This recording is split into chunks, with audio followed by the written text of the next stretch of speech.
Praise the Lord. Logos quiz 2026 online പഠന വീഡിയോയിലേക്ക് ഏവർക്കും സ്വാഗതം. ഈ വീഡിയോയിൽ വിശുദ്ധ യോഹന്നാൻ്റെ സുവിശേഷം 4-ാം അധ്യായത്തിൽ നിന്നുള്ള 50 ചോദ്യോത്തരങ്ങളാണ് ചർച്ച ചെയ്യുന്നത്. ചോദ്യോത്തരങ്ങളിലേക്ക് കടക്കാം. ചോദ്യം 1. യോഹന്നാനേക്കാൾ അധികം ആളുകളെ യേശു എന്തു ചെയ്യുന്നുവെന്ന് ഫരിസേയർ കേട്ടതായാണ് കർത്താവ് അറിഞ്ഞത്? ഉത്തരം: ശിഷ്യപ്പെടുത്തുകയും സ്നാനപ്പെടുത്തുകയും ചെയ്യുന്നു. ചോദ്യം 2. ആരേക്കാൾ അധികം ആളുകളെ യേശു ശിഷ്യപ്പെടുത്തുകയും സ്നാനപ്പെടുത്തുകയും ചെയ്യുന്നുവെന്ന് ഫരിസേയർ കേട്ടതായാണ് കർത്താവ് അറിഞ്ഞത്? ഉത്തരം: യോഹന്നാനേക്കാൾ. ചോദ്യം 3. യോഹന്നാനേക്കാൾ അധികം ആളുകളെ താൻ ശിഷ്യപ്പെടുത്തുകയും സ്നാനപ്പെടുത്തുകയും ചെയ്യുന്നുവെന്ന് ആരു കേട്ടതായാണ് കർത്താവ് അറിഞ്ഞത്? ഉത്തരം: ഫരിസേയർ. ചോദ്യം 4. യേശുവും ശിഷ്യന്മാരും യൂദയാദേശത്ത് താമസിക്കുമ്പോൾ ആരാണ് ജനങ്ങൾക്ക് നേരിട്ട് സ്നാനം നൽകിയിരുന്നത്? ഉത്തരം: യേശുവിൻ്റെ ശിഷ്യന്മാർ. ചോദ്യം 5. യേശു യൂദയായിൽ നിന്ന് വീണ്ടും എവിടേക്കാണ് പോയത്? ഉത്തരം: ഗലീലിയിലേക്ക്. ചോദ്യം 6. യൂദയായിൽ നിന്നും ഗലീലിക്ക് പോകുമ്പോൾ യേശുവിന് ഏത് ദേശത്തുകൂടി കടന്നു പോകണമായിരുന്നു? ഉത്തരം: സമരിയ. ചോദ്യം 7. പൂർവ്വപിതാവായ യാക്കോബ് തൻ്റെ മകൻ ജോസഫിന് നൽകിയ വയലിനടുത്തുള്ള പട്ടണത്തിൻ്റെ പേരെന്ത്? ഉത്തരം: സമരിയായിലെ സിക്കാർ. ചോദ്യം 8. യാക്കോബിനെയും മകൻ ജോസഫിനെയും കുറിച്ച് പ്രതിപാദിക്കുന്ന പഴയ നിയമ ഗ്രന്ഥമേത്? ഉത്തരം: ഉൽപ്പത്തി. ചോദ്യം 9. പൂർവ്വപിതാവായ യാക്കോബിൻ്റെ കിണർ സ്ഥിതി ചെയ്യുന്നത് എവിടെ? ഉത്തരം: സമരിയായിലെ സിക്കാർ എന്ന പട്ടണത്തിൽ. ചോദ്യം 10. പഴയ നിയമത്തിൽ സിക്കാർ എന്ന പട്ടണം അറിയപ്പെട്ടിരുന്നത് ഏതു പേരിലായിരുന്നു? ഉത്തരം: ഷെക്കെം. ഉൽപ്പത്തി 48:22. ചോദ്യം 11. യേശു സമരിയാക്കാരി സ്ത്രീയുമായുള്ള സംഭാഷണത്തിന് തുടക്കം കുറിച്ചത് എന്തു പറഞ്ഞുകൊണ്ടാണ്? ഉത്തരം: എനിക്ക് കുടിക്കാൻ തരിക. ചോദ്യം 12. യേശു സമരിയാക്കാരി സ്ത്രീയുമായി സംഭാഷണം നടത്തുന്ന സമയത്ത് ശിഷ്യന്മാർ എവിടെയായിരുന്നു?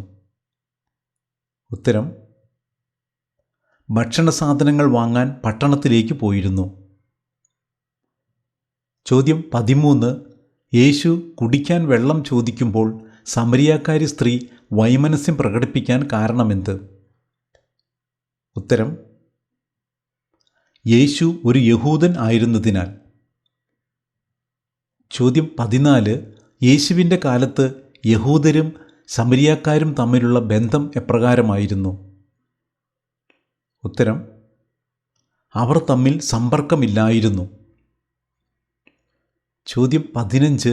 യേശു അവളോട് പറഞ്ഞു, ഡാഷ് എന്തെന്നും എനിക്ക് കുടിക്കാൻ തരിക എന്ന് നിന്നോട് ആവശ്യപ്പെടുന്നത് ആരെന്നും അറിഞ്ഞിരുന്നുവെങ്കിൽ നീ അവനോട് ചോദിക്കുകയും അവൻ നിനക്ക് ഡാഷ് തരുകയും ചെയ്യുമായിരുന്നു. ഉത്തരം: ദൈവത്തിൻ്റെ ദാനം, ജീവജലം. ചോദ്യം 16. ജീവജലം നൽകാൻ സമരിയാക്കാരി സ്ത്രീ യേശുവിനോട് പറയുന്ന 2 തടസ്സങ്ങൾ ഏതൊക്കെയാണ്? ഉത്തരം: വെള്ളം കോരാൻ പാത്രമില്ല, കിണർ ആഴമുള്ളത്. ചോദ്യം 17. പൂർവ്വപിതാവായ യാക്കോബിൻ്റെ കാലത്ത് യാക്കോബിൻ്റെ കിണറ്റിൽ നിന്നും ആരൊക്കെ വെള്ളം കുടിച്ചിരുന്നു എന്നാണ് സമരിയാക്കാരി സ്ത്രീ അവകാശപ്പെടുന്നത്? ഉത്തരം: യാക്കോബും അവൻ്റെ മക്കളും കന്നുകാലികളും. ചോദ്യം 18. കിണറ്റിലെ വെള്ളം കുടിക്കുന്നവന് എന്ത് സംഭവിക്കും എന്നാണ് യേശു സമരിയാക്കാരി സ്ത്രീയോട് പറയുന്നത്? ഉത്തരം വീണ്ടും ദാഹിക്കും. ചോദ്യം 19. കിണറ്റിലെ വെള്ളം കുടിക്കുന്നവന് വീണ്ടും ദാഹിക്കും, എന്നാൽ യേശു നൽകുന്ന വെള്ളം കുടിക്കുന്നവന് എന്ത് സംഭവിക്കും? ഉത്തരം പിന്നീട് ഒരിക്കലും ദാഹിക്കുകയില്ല. ചോദ്യം 20 പൂരിപ്പിക്കുക. എന്നാൽ ഞാൻ നൽകുന്ന വെള്ളം കുടിക്കുന്നവന് പിന്നീട് ഒരിക്കലും ദാഹിക്കുകയില്ല. ഞാൻ നൽകുന്ന ജലം അവനിൽ ഡാഷ് അരുവിയാകും. ഉത്തരം നിത്യജീവനിലേക്ക് നിർഗളിക്കുന്ന. ചോദ്യം 21. യേശു നൽകുന്ന ജീവജലം കുടിച്ചാൽ തനിക്ക് എന്തൊക്കെ നേട്ടമുണ്ടാകുമെന്നാണ് സമരിയാക്കാരി സ്ത്രീ പറയുന്നത്? ഉത്തരം മേലിൽ ദാഹിക്കുകയില്ല, വെള്ളം കോരാൻ വരേണ്ട. ചോദ്യം 22. ജീവജലം നൽകാൻ യേശു സമരിയാക്കാരി സ്ത്രീയോട് ആവശ്യപ്പെട്ട നിബന്ധന എന്താണ്? ഉത്തരം ഭർത്താവിനെ കൂട്ടിക്കൊണ്ടുവരിക. ചോദ്യം 23. നിനക്ക് 5 ഭർത്താക്കന്മാരുണ്ടായിരുന്നു, ഇപ്പോഴുള്ളവൻ നിന്റെ ഭർത്താവല്ല, നീ പറഞ്ഞത് സത്യമാണ് എന്ന് കേട്ട സമരിയാക്കാരി സ്ത്രീ യേശു ആരെന്നാണ് പ്രഖ്യാപിക്കുന്നത്? ഉത്തരം ഒരു പ്രവാചകൻ. ചോദ്യം 24. യഥാർത്ഥമായ ആരാധനാസ്ഥലം എവിടെയെന്നാണ് യഹൂദർ വിശ്വസിക്കുന്നത് എന്നാണ് സമരിയാക്കാരി സ്ത്രീ പറയുന്നത്? ജെറുസലേമിൽ. ചോദ്യം 25.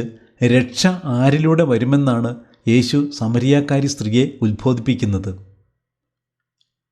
ഉത്തരം യഹൂദരിലൂടെ. ചോദ്യം 26. യഥാർത്ഥത്തിൽ അങ്ങനെയുള്ള ആരാധകരെ തന്നെയാണ് പിതാവ് അന്വേഷിക്കുന്നതും. എങ്ങനെയുള്ള?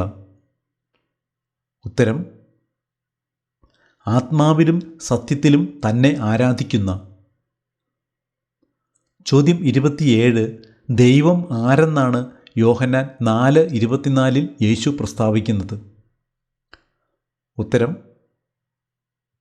ദൈവം ആത്മാവാണ്. ചോദ്യം 28. ആര് വരുമ്പോൾ തങ്ങളെ എല്ലാ കാര്യങ്ങളും അറിയിക്കും എന്നാണ് സമരിയാക്കാരി സ്ത്രീ അവകാശപ്പെടുന്നത്?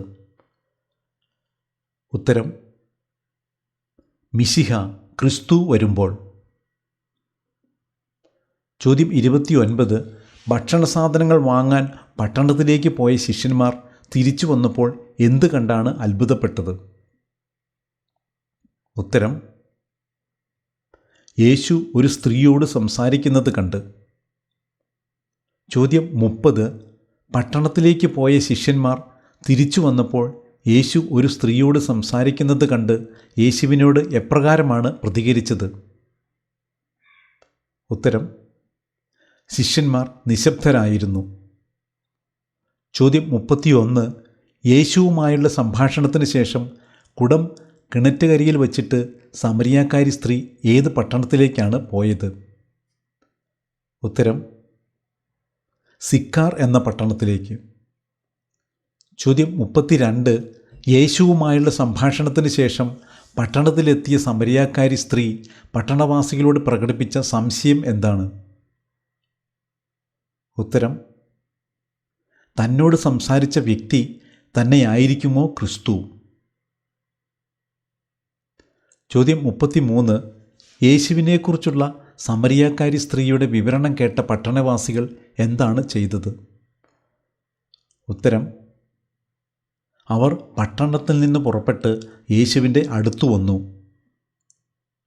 ചോദ്യം 34. ഭക്ഷണം വാങ്ങാൻ പട്ടണത്തിലേക്ക് പോയ ശിഷ്യന്മാർ തിരിച്ചു വന്നപ്പോൾ യേശുവിനോട് അപേക്ഷിച്ചത് എന്താണ്? ഉത്തരം റബ്ബി ഭക്ഷണം കഴിച്ചാലും. ചോദ്യം 35.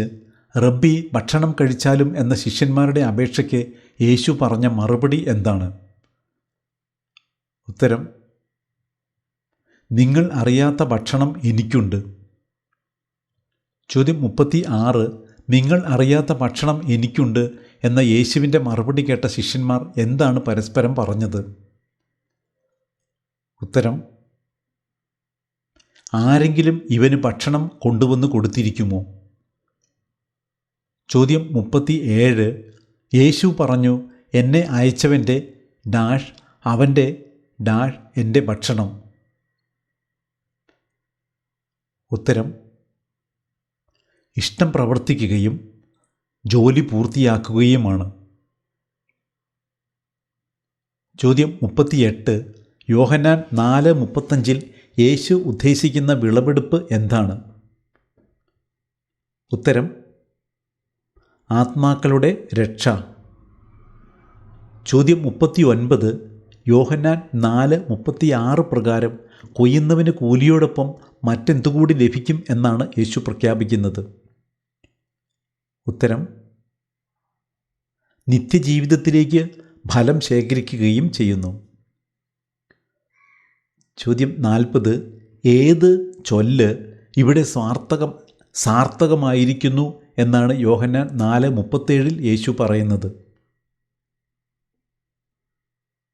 ഉത്തരം വിതയ്ക്കുന്നത് ഒരുവൻ, കൊയ്യുന്നത് മറ്റൊരുവൻ.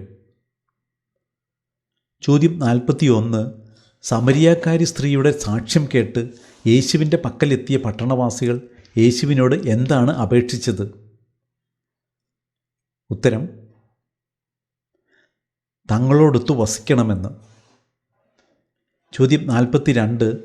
സമരിയാക്കാരി സ്ത്രീയുടെ സാക്ഷ്യം കേട്ട് യേശുവിൻ്റെ പക്കലെത്തി അവനെ നേരിട്ട് ശ്രവിച്ച പട്ടണവാസികൾ യേശു ആരെന്നാണ് മനസ്സിലാക്കിയത്?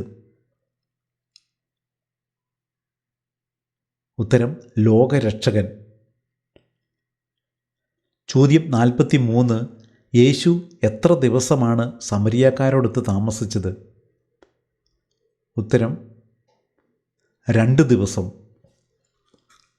ചോദ്യം 44. യോഹന്നാൻ്റെ സുവിശേഷം 4-ാം അധ്യായത്തിൻ്റെ 2-ാം ശീർഷകമെന്ത്?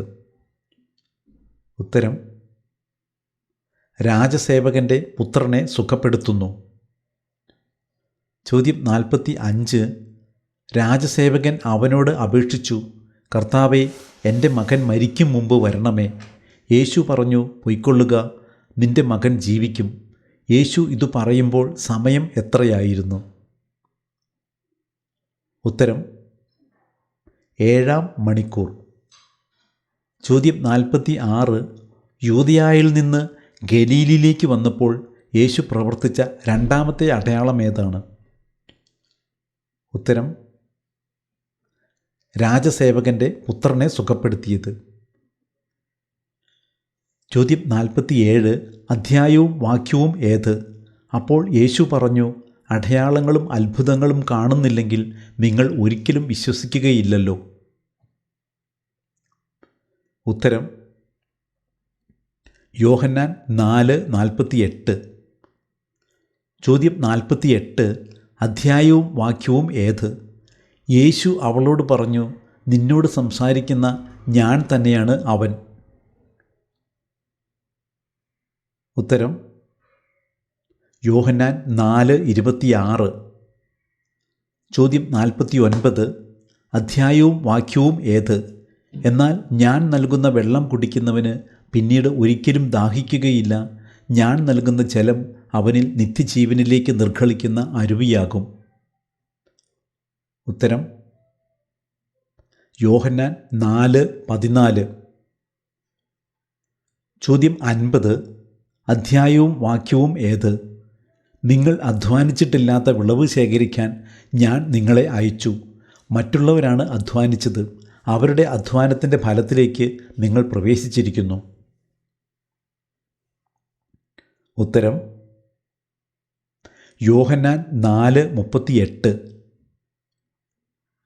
ഈ സെറ്റിലെ അവസാന ചോദ്യം വചനം എഴുതുക. യോഹന്നാൻ 4:42. ഉത്തരം അവർ ആ സ്ത്രീയോട് പറഞ്ഞു, ഇനിമേൽ ഞങ്ങൾ വിശ്വസിക്കുന്നത് നിൻ്റെ വാക്കുമൂലമല്ല, കാരണം ഞങ്ങൾ തന്നെ നേരിട്ട് ശ്രവിക്കുകയും ഇവനാണ് യഥാർത്ഥത്തിൽ ലോകരക്ഷകനെന്ന് മനസ്സിലാക്കുകയും ചെയ്തിരിക്കുന്നു. Thanks for watching. All the best. കർത്താവായ യേശുവിൻ്റെ കൃപ നാം ഓരോരുത്തരോടും കൂടി ഉണ്ടായിരിക്കട്ടെ. ആമേൻ.